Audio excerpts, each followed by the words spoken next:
And that sound marks the start of the 45th Missal for the masses. This is the Chaplain's Assistance Motorpod, where we're fixing the fight for freedom wherever there's trouble. And I am your host, Gary, and you might notice the title of this is Whirlwind of Activity. And yes, we'll be discussing the 1983 classic G.I. Joe trailer, The Whirlwind. But before we get there, it has been a whirlwind of activity here on the Chaplain's Assistance Motorpod, because I'm excited to announce that I finally bit the bullet, spent the cash, made the plans, made the reservations, and I am going to Joe Fest 2023 in Augusta, Georgia. Happy to go down there and meet up with friends, people I've only talked to online, people I've had on the podcast, really just get with people and do that G.I. Joe thing for a weekend going by myself. Family didn't want to come, and that's okay. It'll be like a little vacation for me. This will be the first one I've taken since my son was born. So it's going to be unique and just, looking forward to it. And it's been a real whirlwind because I got to pay for this somehow. A couple weeks ago, I shared all my G.I. Joe classifieds where all the boxes are taken up 4 tubs. That's just not me. I'm not proud of that. And, when looking at my tubs of G.I. Joes, I had to make some tough choices, and eBay is the way I sell. And I just felt that let me unload what I don't really need, what really doesn't bring me joy. So offloaded a few things there, mainly duplicate troop builders that I didn't really need to have more than 2 or 1 of. And, some things I do want 2 of. I still like the Cobra Trooper. I still like the Cobra Officer. But, things that I don't like about the G.I. Joe Classified series, unfortunately, just a little bit, is as much as I like the Cobra Viper, and I love the Cobra Vipers, I have 12 or 14 of them in my tub down here. It's not really a tub, it's the tackle box. And they're there because they're going to get displayed with my Terror Drome or, my Conquest of Cobra Mountain eventually. But the big annoyance I had, and it's kind of like the annoyance I had with the 4-inch figures too, it's why I don't have any 4-inch Cobra Vipers, is the goggles. The goggles don't stay on worth a darn. So I made the call. I says, you know what? I only need 1 of each. 1 regular Cobra Island Viper, 1 3-pack of Cobra Vipers, 1 Python Patrol Cobra Viper. So it just became, all right, so let's simplify, and take that money and put it towards Joe Fest. And, I looked at some of my mint on card examples because, again, I do have mint on cards and there's reasons why I do have some of them. A lot of my main focus with what I have as mint on card is stuff that I got new as a child.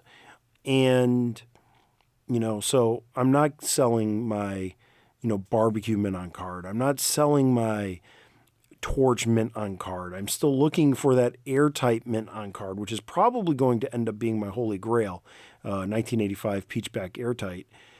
But I didn't need my Eels version 2. I did not need my Destro version 3. I did not need my Frostbite version 1. And I had a Serpentor that was just becoming unsealed. And, that's getting funneled directly into paying for the bills, paying for the Joe Fest trip, and allowing me to have experiences rather than things. And that's one of the things I've been really trying to focus on more the past 2 months, is really trying to build more experiences around G.I. Joe and around the podcast and just around, community than just, collecting and gathering and hoarding and, get back to doing other things. Not going to lie, it's been a while since I did this, and that's, for, reasons, not always good ones, but I'm back. I'm taking a look at it. And one thing I don't believe I talked about was the G.I. Joe Classified cover girl. And, with the new HasLab coming out in Yojo June, it's going to be G.I. Joe Classified. Rumors are circulating around for a variety of vehicles. I think I know which one it is, and I don't want to say what it is because it's only conjecture at this point. And I'm starting to, and again, I just mentioned, I'm starting to wane on the Classified series. I'm really hoping that the Hiss will excite me more, but I have a feeling that getting the Hiss in hand is really going to be the point where I decide to stay in or get out. And that's unfortunate for me. I really like what they do with the 6-inch toys, but I'm really down with the 3 3/4 inch toys now more than ever. And that's not saying that I don't like the 4 inches or the Classifieds. I do think that some Classifieds are absolutely awesome. Profit Director at Destro, I love the audacity of just making that thing. And, 4-inch wise, I just picked up the Fresh Monkey Fiction Larry Hama, the non-Kickstarter, the regular release with the USS Flag baseball cap, which I think is the best accessory. And it looks really funny if you put it on sideways on Mr. Hama's head. But getting back, the Classifieds, and one of the things, taking a critical look at CoverGirl here, I have her in front of me, is the fact that I love her sculpt. She's actually got a beautiful head. She has kind of a high parting line for her forehead, but overall, she has the new chest cut with a very unbuttoned shirt. I'm sure Ron Rudett would be proud of that. And, she's got all the belts, the web gear. You have the iPad in the iPad holster. You got the pistol in the right holster. You've got detailed boots that look futuristic in a way, like Scarlet did, but in muted colors, like that first group.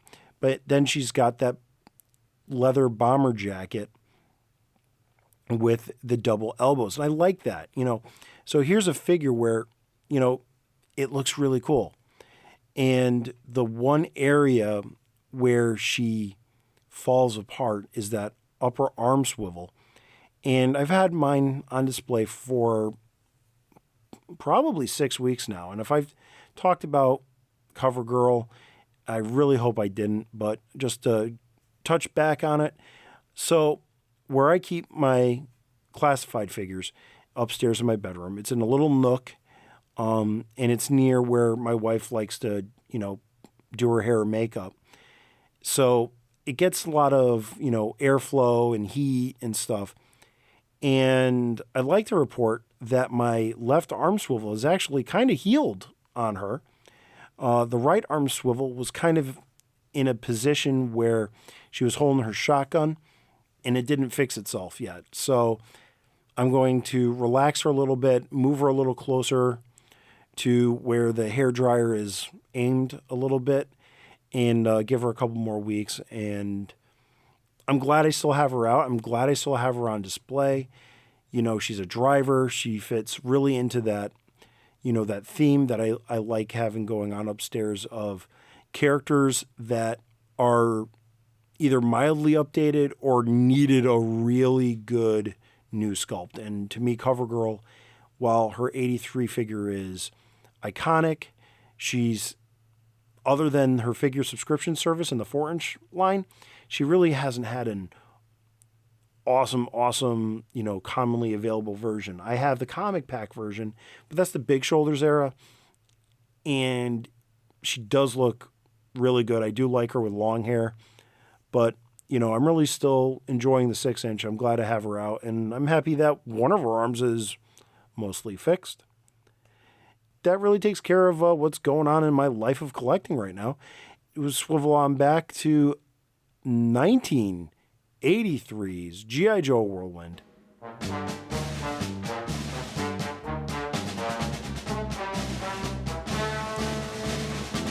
Another trailer in the G.I. Joe line. I know I've been looking at a lot of trailers, but Yo-Jo June's coming up. And I got a couple ideas for some really rockin' vehicles for Yo-Jo June that I haven't covered yet. I like doing these little guys because, they add flavor. This adds to the world of G.I. Joe. It adds to a diorama. It adds to a play pattern. And I think the Whirlwind, because of its twin Gatling guns, really treads a line of really doing multiple play patterns with a singular toy. The G.I. Joe Whirlwind is really on the box referred to as the Twin Battle Gun Whirlwind. And to me, that reminds me of the early file cards where it would be Machine Gun Soldier and then Rock and Roll for, the file card. So this box being presented this way makes sense for 1983.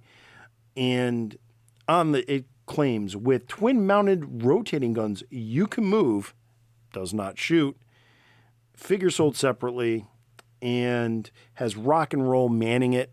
And that's awesome because Rock and Roll was the heavy machine gunner in the original 13. And then on the back, it's a modern Army action weapon. The G.I. Joe Mobile Strike Force Twin Battle Gun, based on the U.S. Army's top secret weapon systems. It's part of the new modern Army G.I. Joe collection of vehicles, weapons, and figures. Collect them all, use it to help G.I. Joe protect democracy from the evil enemy army of Cobra Command.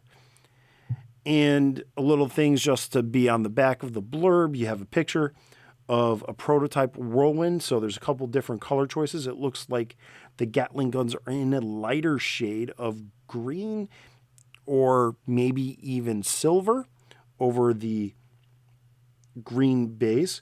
And it shows on the wheels.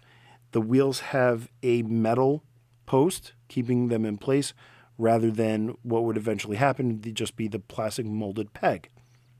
You have super realistic detail, free rolling wheels that fold down into firing position, gun base swivels, sturdy construction for rugged play, and thumb wheel rotates barrels. Contains cannon assembly, seat, control handles, computer, detailed battle prints inside. These exciting blueprints explain fully how a real twin battle gun would operate. Add them to your G.I. Joe command file. The one thing that the Whirlwind reminds me of is the Vulcan Gatling guns used in the United States military. And the most common one that I found, search on Wikipedia, is the M61 Vulcan, which is a 20 millimeter by 102 millimeter 6-barrel air-cooled Gatling gun that fires at about 6,000 rounds per minute. And it's been in service since 1959 to the present. Now, the big thing about the Vulcan Gatling guns is they're used everywhere. They're used on aircraft, they're used on sea, they're used in the Navy, you'll find them on ships, and they're also used as air defense mechanisms. And the reason why I'm talking more about the defensive side rather than, let's say, what was, like a variation in the A-10 Thunderbolt would be the phalanx system that is used. And there's been some pretty cool, YouTube / TikTok / the Facebook shorts of these systems firing rounds at aircraft. And, especially when you have the sky lit up with the tracers, it really shows how fast these systems go. And the reason why I mentioned the phalanx system has been used since 1980. And the phalanx system is developed as the last line of automated weapons defense against all incoming threats, including anti-ship missiles, aircraft including high-GM maneuvering sea skimmers, and small boats. So remember, this is autonomous. So this is using sensors to track aircraft, identify aircraft or the enemy, what's inbound, and firing at it just based on computer code. And there's no man involved in it. And at that point, that's why I want to point this out, is because the G.I. Joe Whirlwind, while it has had limited re-releases, really in 1983, it was already obsolete technology being used by the G.I. Joe team. Now, I know we don't expect Hasbro to be, on the cutting edge of everything, and also that this is a toy line where you want to have your vehicles or playsets interact with the characters. But I just wanted to point it out that, the Whirlwind technically would be something that would be more Vietnam era correct rather than something that would be modern Army correct. So it's kind of anachronistic, but it does have play patterns, which we'll get to in the end after we look at the toy itself and how we can adapt the Whirlwind to our play without getting bogged down with the real world implications, because the real world has moved above and beyond the Whirlwind, a manned Gatling gun system.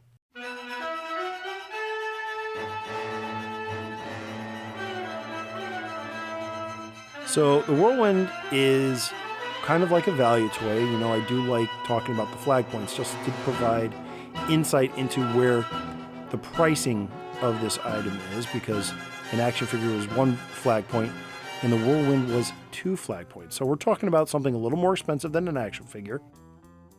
And for your money, you got, several pieces on a couple different trees. You have the main trailer molded in green. You have the base for the Whirlwind that pivots on the main trailer frame, also in that same green. You have the Gatling gun assembly, again, that same green as the trailer frame and the upright, with 2 removable covers. And then in a dark gray, almost black, you have the pivoting axles. You have the wheels, which snap onto the pivoting axles. And then you have the seat and the computer. And the computer is pretty cool because it has a decal for a sight picture and 2 triggers for, firing off the Gatling guns. It's a simple toy to assemble. It's also a simple toy to break. I remember going to the local flea market, the Redwood County Flea Market here in Wallingford, Connecticut, and there was a vendor there, and he had the trailer only. And I'm like looking at it, I'm like, oh, there's parts and stuff. And I'm walking over, I'm looking, he had some other G.I. Joe stuff. And he's like, oh, yeah, you like G.I. Joe? And I'm like, yeah, I like it, and, I collect it and stuff. He's like, oh, yeah, you should get that. That's a really good deal. And I says, and knowing how this guy priced stuff, I was like, yeah, no, I'm not really that interested in it. Thank you, though. He's like, no, I'll cut you a really good deal on it. And remember, this is just the trailer frame and the wheels. The whole assembly was gone. And I says, no, sir, I don't want to offend you with my offer. I think I'll be way too low. Oh, yeah, just try me. And I says, I'll give you $2 for it. And then, that was offensive and it didn't go over well. So my search for a Whirlwind continued without this guy at the flea market. But anyway. Now back to G.I. Joe. Overall, the main strengths of the Whirlwind as a toy, as a G.I. Joe vehicle, is it's very realistic in the fact that it doesn't take much suspension of disbelief to think that Rock and Roll or another G.I. Joe could sit in the seat and fire it off.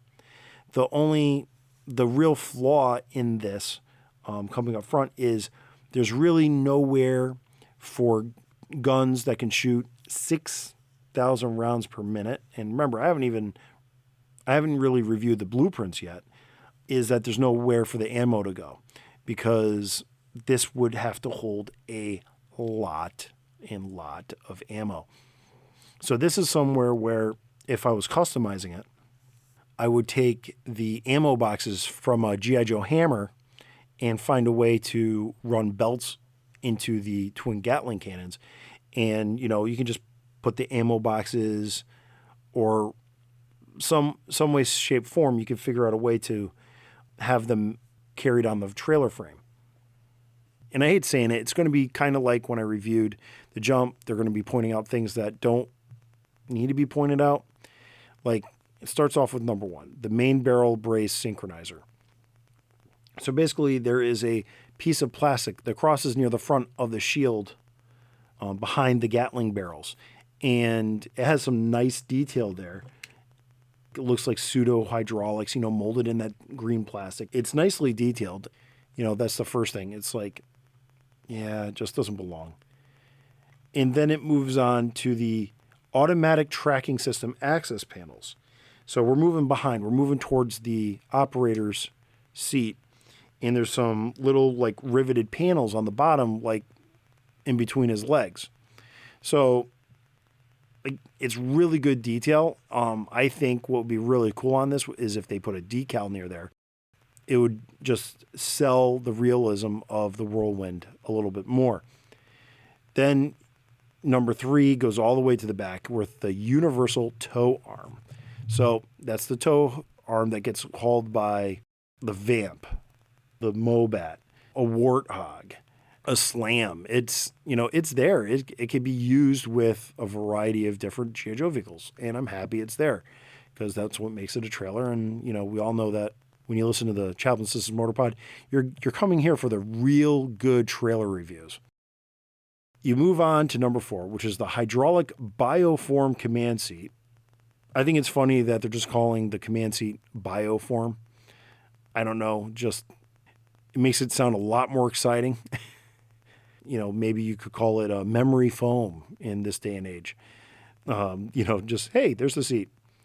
We go to number 5. It's the computerized cross-monitoring equipment. It's pointing in the blueprints to essentially the frame that holds up the main Gatling gun assemblies. I don't know. This is one of those things where it's like, all right, yep, all right, cool. It's not making me excited, I'll tell you that much. Number 6 is the ammunition cartridge loading doors. So these look almost like the breeches of a Civil War cannon at the back of the Gatling cannon. So this is the very back of the Gatling cannons. And again, like I said, it looks like a breech. It's a little cap with a little cross on it. So it's like something that probably comes off with an oversized strap wrench where you load your ammo. For the size of this, I would expect that this thing would shoot through its ammo in seconds. And then you shoot through your ammo, you either get your target or you don't. And if you don't get your target, you're hopping off. You're unhitching this from the Vamp and you're telling Clutch to scoot. But this is actually one of those weird things that it's like, okay, I'm glad they pointed that out rather than just have a random detail at the back of the Gatling guns. We go to number 7, the ammunition emergency access panels. So these are the panels that come up and they kind of swing out of the way. They're a little fiddly to remove, but when you open them up, you actually see the belts of ammo inside the Whirlwind, and I like these. This adds, again, that realism to the Whirlwind. It really cements this thing in the grounded and really makes this a great early model-esque G.I. Joe vehicle. We go to number 8, the computer-enhanced target display panel. That is, like I said, the monitor has a good decal to present a sight picture. It also has, again, the molded-in triggers or handles. And it really looks the part. It really looks futuristic. It really looks realistic. To me, it just continues this theme. You go to number 9 on the thing, which is called the main bearing housing. So this is really more known. This main bearing housing is really the portion of the Gatling guns that on the bottom you have the textured or straight knurled thumb wheel that turns the Whirlwind's Gatling cannons with your thumb and during play. So I'm glad they pointed out there and main bearing housing. So, the bearings are supporting the weight. If you were in play pattern, you could say that this would be, because this is forward of the armor, you could say that this would be a target, maybe for you take those out, the Whirlwind becomes unusable. So again, rock and roll can jump out and tell Clutch to scoot. Now we get to the point that I really like. Number 10, the twin 20mm armor-piercing main gun systems. What's awesome about this, it is 20mm, which is the same as the Vulcan. It is rooted in the real military. I'm trying not to give too many things away, but, it really warms my heart that it's rooted in that real military jargon and real military applications. G.I. Joe is supposed to be, 5 to 13 years into the future. And, here we are where this is really 5 years into the future. We get to number 11, which is essentially like the muzzle of the cannons. It is the barrel cluster containment rings. So essentially what these are is they're holding the 6 barrels together. So when it's spinning, they all stay in place. And the other thing too is the way they are riveted or textured on the Whirlwind is if you can't get your thumb underneath there, if you got big thumbs or big fingers, you're not, 5 to 13 anymore. It gives you something nice to turn the barrels with. You move on to number 12, which is the 1-inch thick carbon graphite armor plating. This is definitely futuristic because carbon graphite to me makes me think of carbon fiber. It is a, strong, lightweight material that's potentially, provides some ballistic protection. Typically, I guess in the 80s, we would think, oh, it's going to be steel, it's going to be heavy, it's going to be any number of alloys.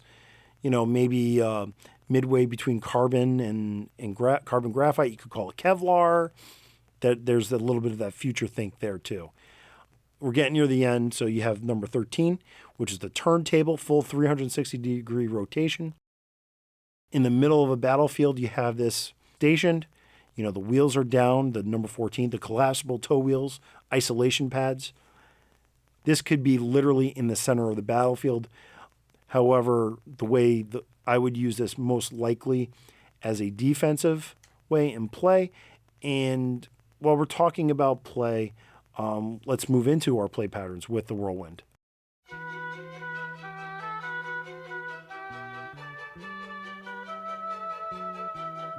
So, like I said earlier, the main way I play with the Whirlwind is as a defensive fixture for my G.I. Joe command headquarters. And I actually have 2 of them when I'm not reviewing them on display near my headquarters, along with the flak cannon and, maybe even the missile defense system. I have only one of those. But it completes, the G.I. Joe headquarters, really makes the base larger. And, and they're not that big, so they don't take up much space. But when you have a lot of different G.I. Joe play sets and vehicles, I've learned recently that it all adds up. I put my wheels down. It's an emplacement. It's a defense system. Now, let's think about it as a trailer. Think about it as a mobile emplacement. Hook it up to the vamp, hook it up to the Mobat, drag it out to the battlefield. How are we going to be using this on the battlefield? Well, it's not an artillery weapon. It is something that I don't know how effectively or efficiently this could be placed on front lines. So let's say maybe not jungle warfare, but desert warfare. You drive it out, you get it there, you flip it around, back it in, drop it, and then you immediately swivel around to face your target. Depending on how fast it could be done. As a kid, as a play pattern, that's something that I could see. The other way to utilize this Whirlwind would be as a, think of it like a fire truck where you have the guy rear steering in the back. Well, now you got your guy rear gunner in the back. So Clutch is driving along, Steeler's driving the Mobat. Cross country in the Havoc, pulling the Whirlwind, and you got Rock and Roll or Roadblock or, just about any Joe firing off the Whirlwind at the enemy behind you. Or, hey, they're coming up on a flanking position as you're driving across, the desert or the open road in the New Jersey marshlands. You can swivel the Whirlwind to attack your flankers. That, to me, is a more dynamic use in a play pattern setting. That being said, with this being essentially like I said, a defensive weapon or whatever, my adult brain really relegates it back to that defensive emplacement rather than an offensive emplacement or a mobile, feature, that you could add, especially to another vehicle weapon system. So, I mean, if you really want to get crazy, you have your slam towing it, and the slam's launching off its cannons, and then you have the whirlwind behind it, mowing everything down in its path. And both of those vehicles swivel 360, the slam swivels 360, you got the whirlwind, 360, that's just utter and complete chaos. Maybe that's exactly what you need on the G.I. Joe side is, lawful chaos. It'd be good. But same way too, let's say you're driving the slam out, for an artillery position, and the slam could tow the whirlwind as its defensive measure. So Cobra fires off or launches a rattler or a team of rattlers, a squadron of rattlers to attack the slam emplacement. You got the whirlwind right there with the anti-aircraft capability. The slam has rockets, but G.I. Joe's all about, and G.I. Joe toys are all about overkill, really exciting, the battles. I'm actually liking that scenario.